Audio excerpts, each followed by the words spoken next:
Saya Nalaf dengan NIM 1822313 dari kelompok Tima dengan ada Raka, Akila, Sarah, dan juga Sandy yang membawakan rancangan mengenai transformasi digital PLN melalui smart grid dan optimalisasi PLN mobile. Yang pertama adalah latar belakang daripada PT Perusahaan Listrik Negara atau PLN yang merupakan BUMN penyedia infrastruktur kendali listrikan bagi masyarakat di seluruh wilayah Indonesia. Dengan cakupan itu pembangkitan transmisi, distribusi, dan retail melayani lebih dari 96 juta pelanggan. Dengan visi menjadi top 500 global company dan menjadi pilihan nomor satu bagi pelanggan untuk solusi energi. Dengan misi mencakup bagian bisnis kelistrikan, meningkatkan kualitas kehidupan masyarakat, pendorong kegiatan ekonomi, dan juga menjalankan usaha yang berwawasan lingkungan. Dan beberapa tujuan bisnisnya, keandalan jaringan listrik dan efisiensi operasional distribusi, meningkatkan layanan pelanggan digital mobile, layanan mobile, dan juga transmisi pengembangan energi bersih (HBT) dan ekosistem kendaraan listrik, serta memperkuat pengambilan keputusan manajemen data yang terpusat. Dari kondisi perusahaan saat ini ada beberapa masalah utama yang menjadi poin. Yang pertama adalah keandalan jaringan dan MPT yang belum optimal, kemudian distribusi dan layanan yang belum terintegrasi, ada hambatan layanan EV dan wilayah 3T, perpulauan, kemudian juga data dan subsidi belum terintegrasi, yang mana mendatangkan beberapa dampak seperti penurunan kualitas layanan dan juga kebocoran finansial. Dari masalah tersebut mendatangkan beberapa peluang pengembangan seperti pengembangan smart grid dan smart meter, kemudian integrasi PLN mobile dan sistem lapangan, layanan EV dan monitoring 3T berbasis digital, serta integrasi data via data lake dan analytics. Kemudian daripada itu kami datang dengan beberapa alternatif. Yang pertama adalah peningkatan infrastruktur fisik konvensional, yang kedua adalah optimalisasi front end layanan digital, dan yang ketiga yang menjadi terpilih adalah transformasi digital terintegrasi. Berikut adalah decision matrix yang melihat kan beberapa kriteria menjadi penilaian untuk alternatif 1, 2, dan 3 dan pembuatannya masing-masing dan menghasilkan nilai 4,55 dari alternatif 3 menjadi alternatif terpilih. Jadi untuk lini masa, proyek ini berjalan selama 18 bulan melalui 7 fase sekuensial, yakni pada Agustus tahun 2026 sampai Januari 2028. Jadi tahun 2026 dimulai dengan fase 1 inisiasi dan perencanaan, dilanjutkan dengan fase 2 perancangan desain arsitektur. Kemudian di tahun 2027 eksekusi inti berjalan secara paralel lewat fase 3 pengembangan software aplikasi dan fase 4 instalasi perangkat fisik lapangan. Menjelang akhir tahun kami masuk ke fase 5 pengujian SIT dan UAT. Disusul fase 6 deployment serta program pelatihan teknisi. Proyek resmi ditutup pada Januari 2008 lewat fase 7 evaluasi dan serah terima BAST. Kami memetakan 5 risiko utama beserta mitigasinya terbagi menjadi 2, yakni risiko internal dan risiko eksternal. Untuk risiko internal, ada keamanan cyber pada infrastruktur kritis, instabilitas jaringan selama transisi, kelebihan beban server PLN mobile, dan kualitas dan akurasi data migrasi. Kemudian untuk risiko eksternal ada keterlambatan pengadaan perangkat keras. Masing-masing kami mitigasi sesuai dengan risikonya, sesuai yang tertera pada layar.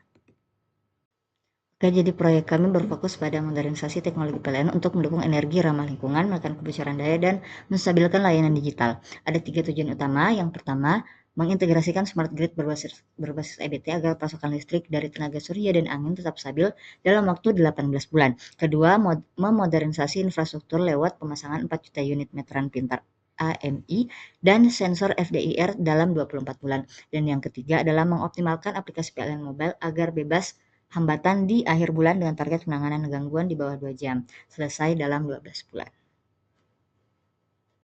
Oke, selanjutnya kelancaran proyek ini didukung oleh struktur organisasi yang solid. Di lini manajemen inti, Direktur Utama PLN bertindak sebagai project sponsor untuk pengawasan tertinggi, didampingi Sarah selaku project manager. Kemudian eksekusi lapangannya dipimpin oleh 4 workstream leads, yakni Akila memegang komponen smart grid, Raka di bagian infrastruktur, Sandy mengelola digital platform, dan Nawaf di bagian risk and finance. Kami juga berkolaborasi dengan pihak eksternal seperti Kementerian SDM selaku regulator, serta vendor perangkat keras dan BMKG sebagai mitra pendukung data cuaca. Selanjutnya, informasi biaya proyek. Total estimasi biaya pilot project adalah 34,1 miliar rupiah. Alokasi terbesar ada pada infrastruktur perangkat keras dan IoT sebesar 15 miliar rupiah, seperti smart meter AMI, sensor FDIR atau RTU, dan gateway jaringan. Selain itu, biaya juga dialokasikan untuk cloud dan lisensi, pengembangan sistem, integrasi dengan sistem PLN, pelatihan SDM, dan kontingensi risiko. Secara finansial, proyek ini dinilai layak karena memiliki cost avoidance sebesar 15 miliar per tahun, ROI 32%, NPV 3,2 miliar, BCR 1,09 dan payback period sekitar 2,27 tahun. Selanjutnya kriteria sukses proyek. Beberapa indikator utamanya adalah forecasting EBT terhubung dengan SCADA, 5.000 smart meter aktif, 50 sensor FDIR atau RTU terhubung ke pusat kontrol, dan susut jaringan turun minimal 0,5%. Dari sisi layanan pelanggan, PLN Mobile harus stabil saat transaksi puncak, terintegrasi dengan sistem internal, dan pengaduan pelanggan dapat ditangani maksimal 120 menit. Proyek juga harus selesai dalam 18 bulan tanpa melebihi anggaran 34,1 miliar rupiah. Berikutnya lingkup proyek. Lingkup proyek mencakup 4 bagian utama. Pertama, infrastruktur fisik seperti smart meter, sensor FDIR atau RTU, edge computing, dan gateway. Kedua, sistem digital seperti PLN Mobile, FSM atau Yantek Mobile, forecasting EBT, API Gateway, dan Data Lake. Ketiga, integrasi data dengan SCADA, ERP, CMS, Billing, AP2T, dan CRM. Keempat, pelatihan SDM dan penyusunan SOP operasional. Namun proyek ini dibatasi pada jaringan distribusi, bukan transmisi tegangan tinggi atau pembangunan pembangkitan baru. Oke, selanjutnya terdapat work breakdown struktur, di mana di sini kami mendekomposisi lingkup proyek ke dalam 5 fase proses grup sesuai PMBOK, dan di sini diuraikan menjadi 34 aktivitas lengkap dengan durasi, sumber daya, dan penanggung jawabnya. Di sini kami susun dengan standar PMBOK, alasannya karena proyek punya tata kelola BUMN yang ketat dan butuh persetujuan bertahap sebelum eksekusi fisik dimulai. Ada 5 fase. Yang paling padat itu fase executing, karena di sini semua pekerjaan inti dijalankan seperti pasang smart meter, sensor FDIR, pengembangan PLN Mobile, sampai integrasi sistem. Dan di sini ada contoh daftar aktivitas dan alokasi sumber dayanya. Selanjutnya untuk schedule atau jadwal proyek kami tuangkan dalam bentuk Gantt chart. Di sini terdapat Gantt chart overview dari 5 fase utama dengan total durasi sekitar 18 bulan dari Agustus 2026 hingga Februari 2028. Dan di sini terlihat fase executing sebagai fase terpanjang dari Desember 2026 sampai Desember 2027. Baik, selanjutnya ke bagian cost estimation. Di sini estimasi biaya total untuk proyek PLN ini ada di angka 30 miliar 772.183.930 rupiah dengan pemberatan.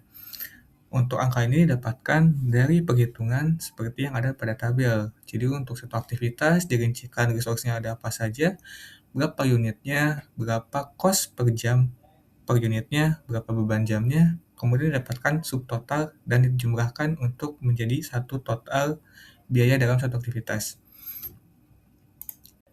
Kemudian selanjutnya ke bagian tahapan implementasi proyek. Di sini dibagi menjadi 6, mulai dari requirement yaitu pengumpulan kebutuhan, kemudian desain seperti desain microservice, integrasi sistem dan skema migrasi data, kemudian ke implementasi seperti pengadaan barang, pengembangan software dan migrasi data itu sendiri, kemudian testing, di sini ada 3 testing, SIT, UAT, dan security testing beserta performance, kemudian deployment dengan secara bertahap, training of trainers, dan terakhir ada maintenance berupa hypercare dan pemeliharaan infrastruktur serta bug system.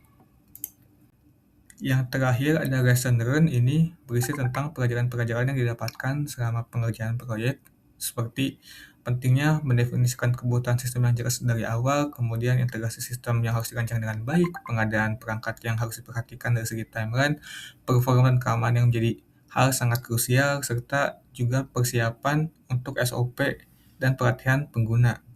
Dan rekomendasinya sesuai dengan ada yang di slides. Sekian untuk presentasi dari kelompok kami. Terima kasih. Wassalamualaikum warahmatullahi wabarakatuh.